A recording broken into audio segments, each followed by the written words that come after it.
Hi everyone. So one of the upsides of this new avian influenza enforcement stuff is it's motivated us to do something here. So this is poultry paradise. That's what we call this garden.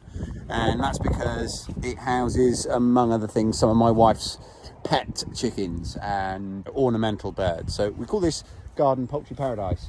We haven't moved them yet. We're about to move them now. We did have some netting outside, but we've just taken that down because we've decided what we're going to do.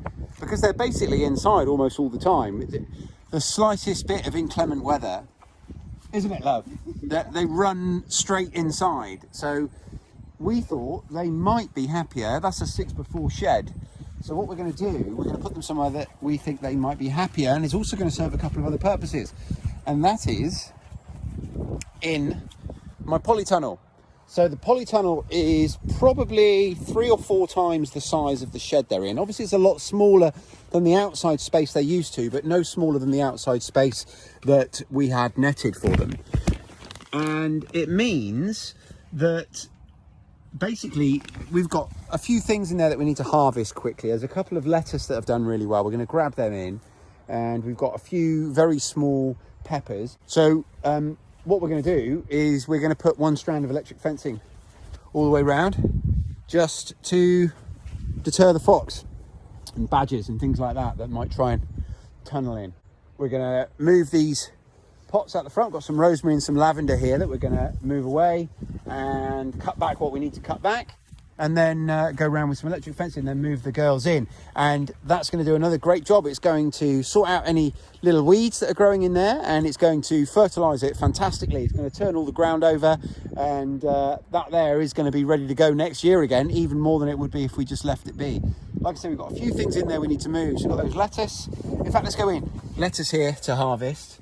We've got this pepper plant. Even though we've had lots and lots of frosts, it just hasn't given up. So we've got, there's a couple of pepper plants actually, some chili peppers back there. So we'll harvest what's usable there, and then we'll leave the rest for the girls to have a good scratch in. Back here we've got Inca berries. They're also known as ground cherries. Now we're attempting to perennialise these. They're still fruiting at the moment. We've had a fair few fruits off them, or rather my wife and son have. But we're going to either move these inside, or I'm not sure what my wife's plan is with these. They're hers, but they'll obviously be moved out of here. And the rest, the chickens will just have their way with. And I've got no issue with them helping themselves to these strawberry plants, because they're just runners that have shot in from the other side. And I think they're going to be really happy in here. The other advantage that we're going to get is we're going to be able to give this ground a nice long break, which hasn't really had a break from the hens for quite some time. So my wife's just moving the first of them now. Sorry, love? Favourite two first, apparently. And yeah, so that ground back there will have a nice long break. So what I will do, with that in mind, on a similar theme, once they go in here, is I will cut them some of this wormwood plant and throw that in for them, so they can have a nibble on that. Which is just a herbal worm treatment. Not used to it. There's lots in there for you to nibble on at the moment, girls.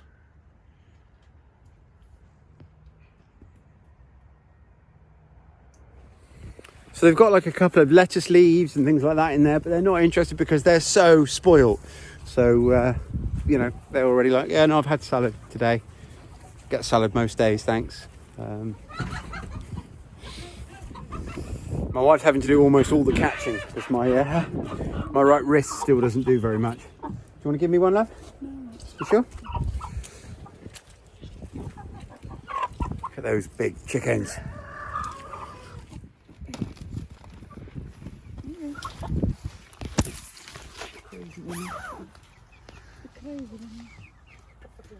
They're going to be fantastic weed and pest control for the next couple of weeks,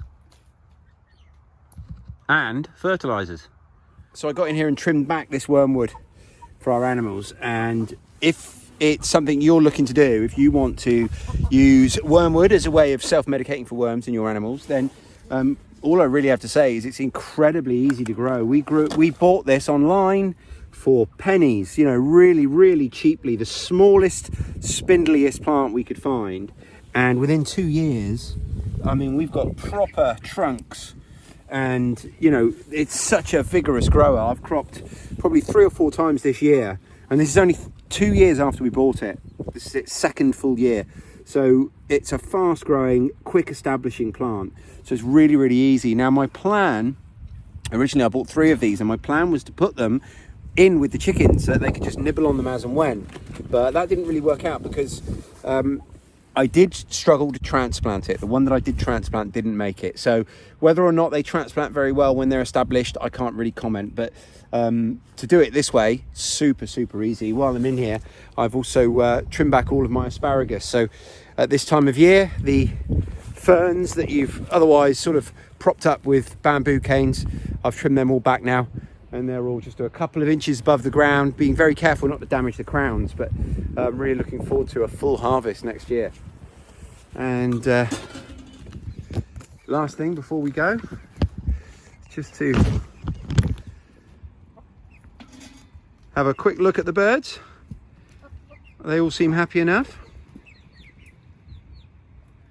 And we'll check back on them in a couple of days and have a look and see what work they've done for me. I expect they'll have done a decent job, and obviously, again, it's not an ideal size. I'd like it to be bigger, but we're doing the best we can with what we have available to us. And I think that'll do for this video. I will speak to you guys soon. Cheers.